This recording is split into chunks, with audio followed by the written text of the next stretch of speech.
And now, welcome to 7 Questions with Emmy. Brought to you by Timberline Home, whose showroom in Idaho Falls is waiting for you to explore. Hey guys, welcome back to 7 Questions with Emmy. Today I'm interviewing Brandon Dorman, an illustrator who's created the cover art for many popular series that you know and love, including Goosebumps, Fablehaven, The Land of Stories, and so much more. He illustrated a book called The Totally Not Boring Book of Feelings that is coming out September 3rd. And I forgot to mention, these are a lot of Brandon's cover art books that he's illustrated back here. Okay, are you ready to get started with some questions? Sure. What got you interested in art and what made you want to pursue it as a career?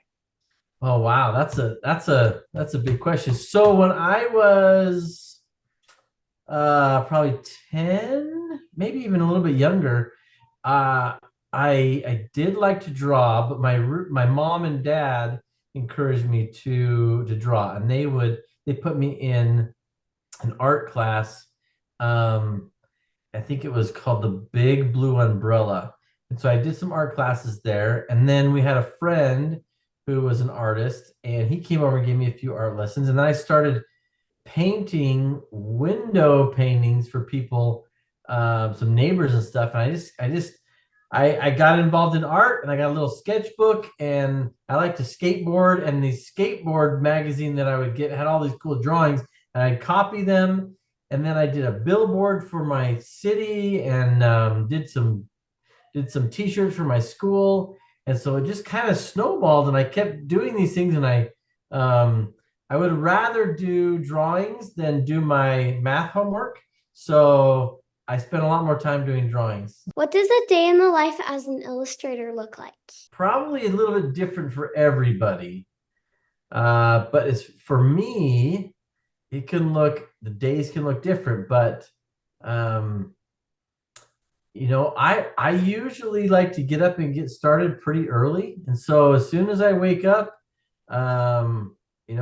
I'll get ready a little bit. Sometimes I'll just do the bare minimum, brush teeth and, maybe change out of your PJs. But sometimes there's a few mornings when you're still hanging out in your PJs and you get to work, and come 1 o'clock, you work. Come 1 o'clock in the afternoon, you're like, holy cow, I haven't even taken a shower yet. And then other days you get out in the morning and take a shower or go on a walk. But I have found for me that they can be long days, because creating artwork isn't always really, really fast. So and the days go by super fast when I'm just drawing all day. I always look up the clock and go, holy smokes, 3 hours has gone by, and I've only drawn the left nostril on this dragon. So anyways, but I will pause a lot of times to help take care of my kids, or go on a walk with them, or change a diaper, or go to, if one of my kids comes in and says, hey, I need to go look at something at the sports store or something, then I'll take a break and go with them. And then I'll come home at night and we'll eat dinner and everything, or at night we'll eat dinner, and then a lot of times I'll go back and I'll keep drawing even late at night. So I'm always drawing, always. Do you have like a specific area in your house where you have like an art studio? I used to have a bigger studio, but then we had more kids. And so then I had a little studio downstairs in our basement. But I got really lonely down there, and it was like dark, and it was like, man, I'm just all by myself. So I actually told my wife, hey, I know, because we have 5 kids, everyone needs a bedroom. So we reorganized everything so everyone has a bedroom, and I just moved upstairs into kind of the front room area, to where I can be involved in everything. And so my kids come home in and out, their friends come in and out, my wife comes in and out, and friends come over and hang out with me, and so I have a little art studio now right here in one of the front rooms of our house, and people come over all the time and hang out and watch me draw, or I help them with projects.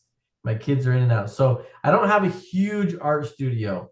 I would love to have one day, but what I found for my personality is I'd rather have a little small space and be involved in, all the comings and goings than have a big studio that's empty. So Yeah. What do you use to create your art? Like, do you use markers, pens, like computer stuff? most of the stuff that I do now is digital. So I use a big tablet to draw on, and I do most of it in Adobe Photoshop. But sometimes I'll do Procreate, and Illustrator and things like that. But most of it is Photoshop. And I love to draw and paint, but a lot of times with deadlines, if a book publishing company needs something, quick, or they need something changed, fast, I can jump on the computer and I can do it digitally and send it off, and be, all good. And then I can take my pen, set it down, and none of my kids or anybody else can bump the paints or anything like that. But I do have a commitment and a dream to do more traditional artwork in the future. How do you know when like an illustration is done? Like once you've done all of So my illustrations, some people will start, from the background and then kind of come and do everything in the background, finish that, and then do everything like the midground and come to the foreground and finish that, and maybe on the characters. But I seem to, and it's easier to do it digitally than it is traditionally, but I seem to kind of do a little in the background, a little in the foreground, and kind of balance those. And I work on all the different aspects. I might work on the background for a little bit and then come to the characters in the foreground, or an element, if we're painting a witch or something, a cat or something, maybe work on the cat for a little bit and kind of bring it all together, kind of bring it up together. I almost kind of like sculpting a little bit, if you've ever sculpted.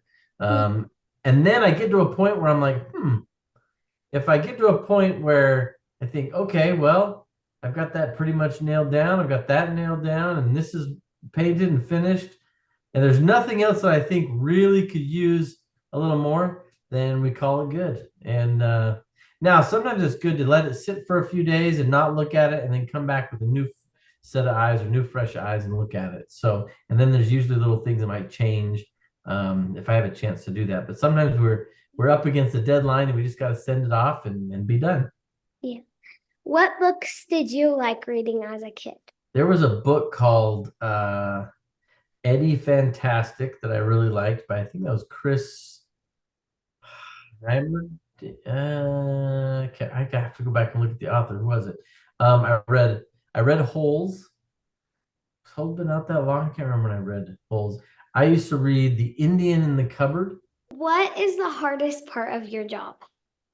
I think the hardest part would be, uh, making good art quickly, right? So if they're publishing a book, let's say it's Goosebumps or something else, and in order for that book to be in stores or on shelves for people to buy, right? That's the whole objective. You by a certain date, let's say for Christmas, then you got to work backwards, right? You got to have it to the printer at a certain date so that they can print it, so then they can ship it, so then they can, all these things. And a lot of times that gets backed up. And they're like, okay, well, Brandon, we need all the art done really fast, right? And so a lot of times we need to do it within a short window, a short time frame, but you still want to make really good art. And art can take a while sometimes, even when you're just drawing and painting and coming up with ideas. It can take a while. It just does. And what I've found is that's probably the hardest part, is how do I make quality artwork for books within a short amount of time. How do you relate to your art, and do you think it shows a little bit of your personality? How do I relate to my art? So there is this thing that in kind of the art world a little bit is, some people will say, hey, you draw people that look like you. A lot of artists do that, right? So And they say, I don't know why, but hey, you're just used to looking at yourself, I guess. So I usually draw people with big noses because I have a big nose. So, um, but I hopefully, my art communicates fun and adventure. I like to draw people smiling because it's always good to smile. So that's good. But I just I try to communicate. I try to create art that you wouldn't see in a photograph. It would be different if you needed a photo. If you needed something to look exactly realistic, then you could take a photograph.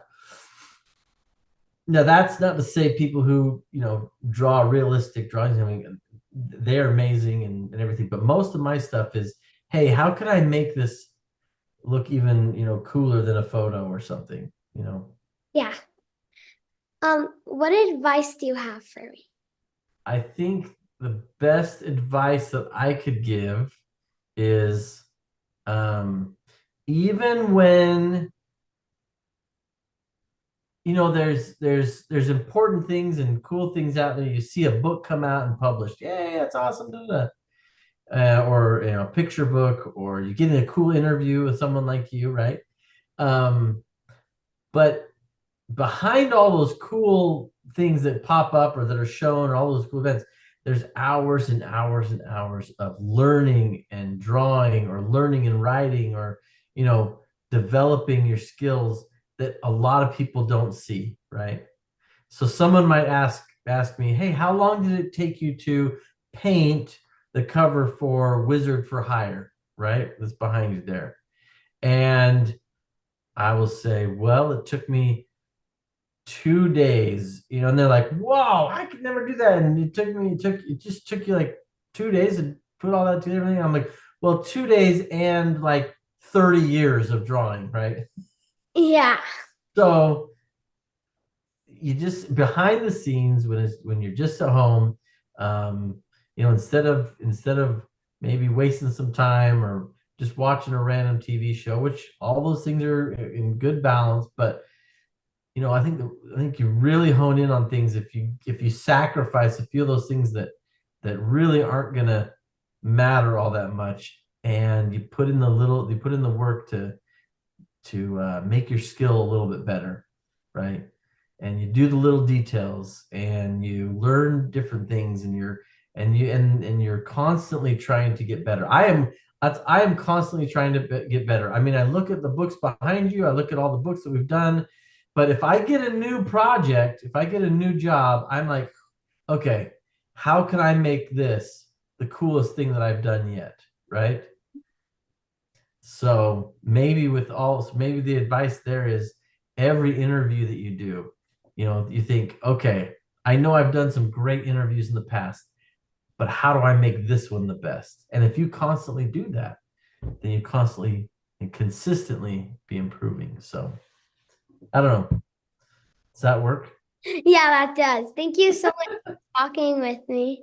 Yeah, you're welcome. Thanks so much for watching. Remember, new 7 questions interviews are posted every Thursday. Be sure to follow me on Facebook, Instagram, and YouTube. Love you guys. Bye. 7 Questions with Emmy, brought to you by Timberline Home, whose showroom in Idaho Falls is waiting for you to explore.